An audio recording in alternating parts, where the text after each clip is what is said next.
To end off the anniversary month for Fae, we have another Legendary Hero banner, our first of year 7. This is your chance for some limited time Legendaries and Mythics, plus we have one Rearmed Hero making a return. If you're short on orbs, we should see the upcoming spring banner lineup, and very shortly the A Hero Rises 4-man banner will be determined. There may be some Legendary Mythics there as well. We will be going over the 11 returning heroes, but first let's talk about our newcomer. It has been a very interesting year for the tacticians. Legendary Male Robin is here in his Grandmaster attire, and I'm gonna say that while technically Legendary Female Robin was one of our first legendaries back in the day, she is clearly Grima. I would honestly consider this to be the actual first Legendary Robin. Funny enough, Soren and Robin both got recent alts in Fae, and then they are DLC emblems in Fire Emblem Engage. You can bet all of this was planned out before they then won COL 7. The Intelligent Systems marketing team definitely did their research on choosing those DLC emblems. All part of the plan, I guess. Now, Legendary Robin will still not get the Levin Sword. Instead, he's a green infantry mage. He is also a Earth Parap Legendary that's going to boost defense. From the trailer, we can deduce Robin's stats, assuming no changes when you take into account the debuffs and Legendary Chrom as the Parap. Legendary Robin should have 40 HP, 45 attack, 30 speed, 31 defense, and 31 res. Very high base attack, kinda S speed, and a somewhat balanced defense and res that isn't really high, but it's also not paper thin for a mage. Not the most common mage stat spread, but that's okay, they do sort of work with Robin's kit. For old skills, Robin has Kanto Control, which is a nice support skill to mess with Kanto users. He also has Ignis, which doesn't really fit this Robin in Fae, but the original Ignis skill worked differently and was originally from Robin's Grandmaster class. If you've been playing Engage, Sailing's unique advanced class comes with the original Ignis. Like our Tactician, Sailing's sort of a Spellblade unit, and Ignis works off the idea if you attack with your sword, you boost the damage using your magic stat. If you attack with your tome, you boost the damage based on your strength stat. In Fae, you may want to swap to another special. Master's Tactics is going to be Robin's new tome, and it has 14 might and accelerated specials. At start of turn, if Robin has more than 25% HP, 4 effects will happen. First, Robin and allies within 2 spaces get the Grand Strategy status. Second, Robin inflicts -4 to all stats on himself. Yes, himself. Third, inflict -6 to the highest and second highest stat for each ally within 2 spaces. You subtract 15 from the attack stat for these calculations. Fourth, Robin inflicts -3 to all stats on the closest foes, and it then spreads to the other foes within 3 spaces of them. We then move on to at start of combat. If Robin has more than 25% HP, he inflicts -5 to attack, speed, and res on the foe, and foe cannot make a follow-up attack. For those that have forgotten about Dual Chrom, his dual skill has been the only source of Grand Strategy, which clearly came from Robin. Grand Strategy grants bonus to all stats during combat equal to the current penalty on each unit's stats times 2. This is essentially the Unity effect. However, Grand Strategy also states that debuffs that last through the unit's next action will now remain in effect until Grand Strategy is neutralized. What does that mean? Basically, like on Dual Chrom, these self debuffs will actually turn into positive buffs in combat thanks to Unity. -4 to all stats on Robin becomes +8 in combat. Half of that will cancel with the debuff, and you get a net gain of +4 to everything in combat. For Robin's allies, their 2 highest stats will get -6 debuffs, and you gotta calculate those individually. In combat, those will become +6 in favor of the ally. Now, keep in mind, normally if you're debuffed and you move or attack, the debuff will go away because you took your next action. Grand Strategy makes the debuff last into the enemy phase. That is good because of Unity. As for the enemy, Robin will debuff them too. He sends out a debuff that hits the closest foe and spreads around them. This is -3 to all stats. In combat, Robin then inflicts -5 to everything but defense on the foe, so in total, -8 attack, speed, and res, and Grand Strategy is giving +4 to all stats. He then has accelerated specials and follow-up denial. Relatively simple weapon once you get through the numbers. The math doesn't end there though, because we have Robin's part of the Plan A skill. At start of combat, if unit has more than 25% HP, inflict -8 attack, speed, and res on the foe. Grant +X to all stats for Robin, and Robin gets a follow-up attack. X will be equal to the current penalty on each of unit stats times 2. Should sound familiar because this is also just the Unity effect. Legendary Robin is double stacking full Unity skills. This is great because we've already counteracted the initial debuff with 1 Unity effect. The second Unity effect, however, will still grant the same amount of bonuses. With Robin's -4 self debuffs, the first Unity via Grand Strategy will net him +4 in combat. The second unity via part of the plan will add +8 for a net gain of +12 overall. You then have the debuffs going on the enemy. For Master's Tactics, we had -8 attack speed and res. Part of the plan is another -8, so now the enemy has -16 attack speed and res and -3 defense, just a flex. Essentially a +28 stat advantage for Robin in all the important stats. Even if the foe neutralizes debuffs, all they're gonna get rid of is -3 debuffs. The benefit of Grand Strategy and the self-debuffing is that the enemy cannot turn those off. Bonus Doubler shuts down completely if a low effect is in play. You can't really say the same for Grand Strategy. You can even stack regular field buffs on Robin plus his team. Grand Strategy already counteracts the debuffs. Now the downside to self-debuffing is that you activate enemy skills that utilize debuffs. Pledging weapons, the Broadleaf Fan, Blizzard Effect, Dominance, etc. That is not good. In these scenarios, you may run into some trouble, especially against Dominance True Damage. However, it generally will just mean some of Robin's Grand Strategy bonuses will get counteracted. Robin gets buffed, the enemy gets buffed, and you fight big numbers with big numbers. Additionally, if Robin's teammates neutralize debuffs, then obviously Grand Strategy will not work. May want to keep this in mind. Final new skill Robin has is a Seal Attack 4. We now have all the tier 4 Seal B skills. Like the others, the general idea is that it always inflicts -11 attack on the foe. If the foe has an on-field attack debuff, then you get Guard.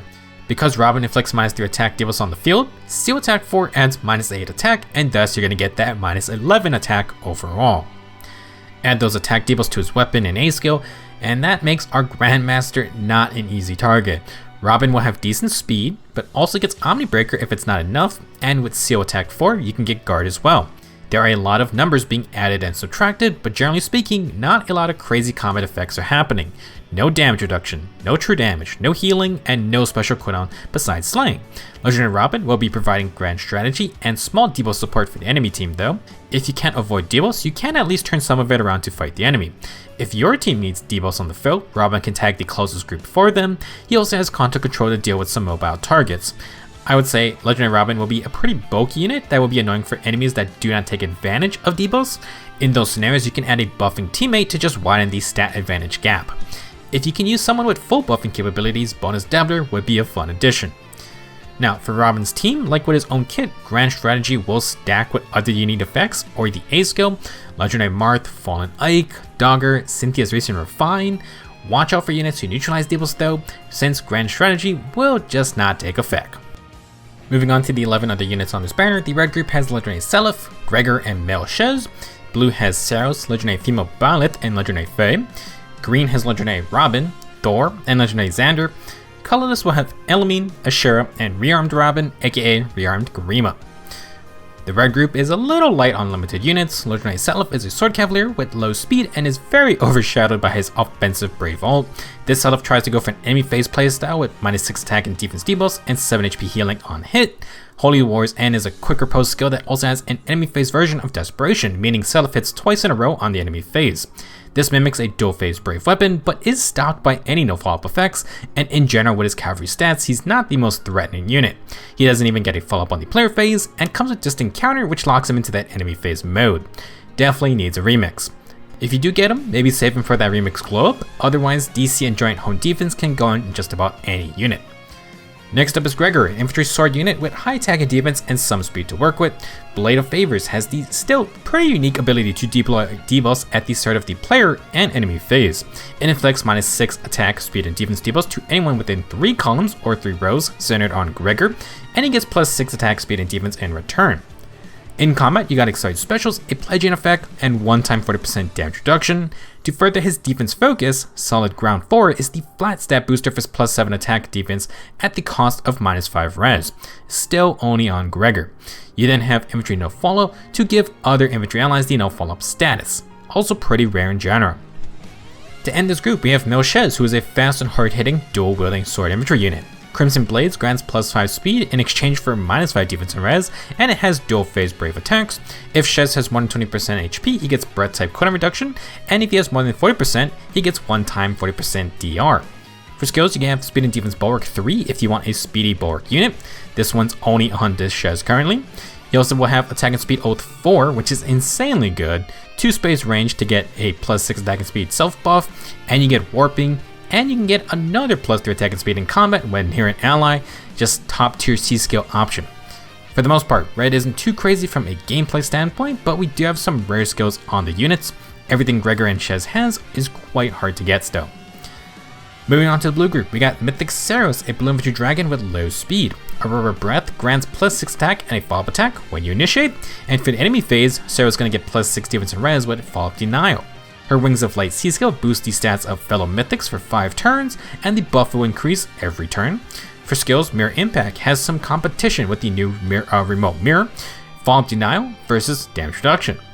Dragon Wall 3 is still good though for high range dragons that just want to tank everything. Next is Legendary Female Ballet, a blue infantry mage with lots of speed. Professorial Guide accelerates specials, grants +5 to all stats, and grants full tempo effects. Allies within 2 spaces also gain tempo during combat. That is quite a rare support perk. As for Goddess Bearer, if Ballet is within 2 spaces of an ally, she gains +7 attack and speed, the warp status, and the no follow-up status.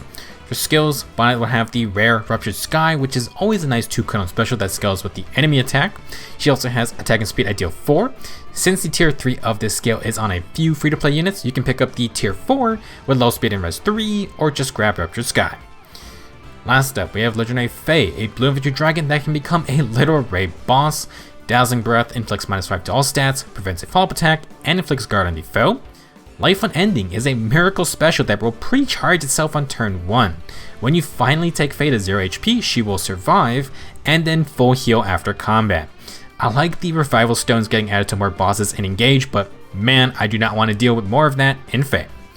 For fodder, Fae is going to have a ton of fun stuff. This instance is the DC skill with +5 res. Dragon's Ire 3 can be upgraded to the tier 4, and Divinatore's Menace is excellent for tanky dragons. If you're going to go blue, we do have some pretty good skills on hand. For the green group, this has Legendary Robin, and we talked about him enough already. For fodder, very easy skill inheritance. Basically grab Seal Attack 3 from one of the demos you probably have hundreds of copies of. That will let you pick up the tier 4, and you can also get Con to Control 3 on any infantry unit. Joining Robin is Mythic Thor, an axe flying unit. Her War Guard Mjolnir has accelerated specials and armor effectiveness. She gains +6 attack, inflicts -6 attack on the foe, gets a free follow-up attack, and if solo, Thor will neutralize all field buffs. Her Worldbreaker C skill grants breath type cooldown to Thor and allies within 2 spaces. Fantastic cooldown support for any unit. Thor would then have attack and defense push 4, which is okay. More importantly, she has the powerful Flow Guard, which is still not that easy to get, and I consider the best flow skill for combat because specials are way too powerful. You can get the tier 3 of attack and defense push from some free units, so another case where you can just grab the tier 4 and then get Flow Guard 3 in full. Last up is Legendary Xander, an offensive axe cavalier. His Eben Bolverk grants a no follow-up and breath type cooldown status if Xander starts the turn near allies. He then has accelerated specials, +5 to all stats, and gets 7 HP after combat. With Chivalry, Xander additionally gets Near Trace Kanto and inflicts -5 attack, speed, and defense on the foe. He would then get damage reduction equal to the 50% of the current percent HP of the foe, so that means if they're at full health, Xander gets 50% DR for all hits. Not too bad. For skills, you will have to choose between Attack and Speed Catch 4 and Colorless Feud 3. Catch 4s are great, and Feud skills can be good counters into specific units. Overall though, if you want to try for a Legendary Robin, decent time to do so. If you don't want Thor or Xander, they at least have some pretty good skills for a variety of cavs and flyers. Last group is Colorless, which is actually pretty spicy. Mythic Elamine returns as a very prominent Astra Mythic. She's a flying healer whose main purpose is to inflict False Start on foes in current directions with less res. False Start completely prevents skills that proc at the start of the turn from working. For example, Robin's Grand Strategy will flop if he is false started. For additional support, Elamine grants +6 defense and res field buffs for her team and has Nudge Plus, which is the shove healing assist. Holy Ground provides 30% DR and +4 defense and res to nearby allies, and that's another great support perk. Elamine will have attack and res push 4 for stats and attack and speed far trace for Kanto, but generally she's not a damage dealing healer. If you want fodder, I would suggest going for far trace and nudge first. There are better A skills to chase if you want some stats. Next, we have Mythic Ashura, also an Astra Mythic hero. She is a colorless infantry mage, and with Order's Restraint, Ashura grants herself and nearby allies +6 attack and res and no panic. With her weapon, Ashura gets +5 to all stats and bonus attack equal to the highest total bonuses of an ally within 2 spaces. Ashura will buff her team, and she can empower her own damage with those buffs. For fodder, you can get attack and res ideal 4. The tier 3 is on some free units, so you can get the tier 4 along with low speed and res 3. Nice and simple skill inheritance chain. Last up, the return of Rearmed Robin, aka Rearmed Grima. If you want her, I would wait a little bit because Rearmed Grima is in the Hero Rises voting gauntlet, which kicks off tomorrow night. By the way, I will have a video going over the 8 candidates to discuss who you may want to support or at least keep an eye on when the 4-man banner is determined. If Grima makes it past the first round, she is on the banner coming next month. You may want to wait for her there, or for those of you who can spark, you can spark 1 copy here and then spark another copy next month. You might even get a free copy if she wins. With about a month in between these events, you can definitely build back orbs if you do want to spark twice. Now, Rearmed Grima is a colorless armored dragon who's extremely fast. The arcane Grima Dragonstone is inheritable and is basically the best Dragonstone you can get for most dragons. It excites specials, grants +5 to all stats, grants a follow-up attack, deals true damage equal to 50% of your attack stat, and it heals 7 HP after combat. Very solid all-around weapon. If you have an armored dragon you're given this weapon to, then you can also get them a hardy fighter or attack and speed near save, which is insane value. Hardy fighter by itself is enough to want Grima. Now, if you want to use Grima herself, she has a unique Dragon Hide A skill. It negates armor effectiveness, inflicts -8 to all stats on the foe, and grants breath type cooldown. Good lord.